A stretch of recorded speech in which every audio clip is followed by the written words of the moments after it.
Three important advices to protect yourself from coronavirus.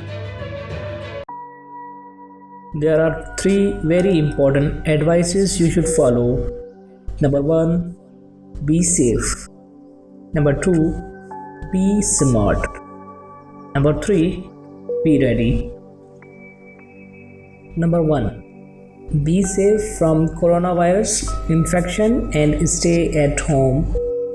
If you are 60 plus or if you have underlying condition like cardiovascular disease, respiratory condition or diabetes, by avoiding crowded areas or places where you might interact with people who are sick.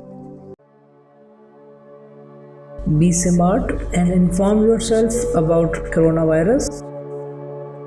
Follow accurate public health advice from WHO and your local health authority. Follow the news and latest coronavirus update. To avoid spreading rumors, always check the source you are getting information from. And last, do not spread rumors.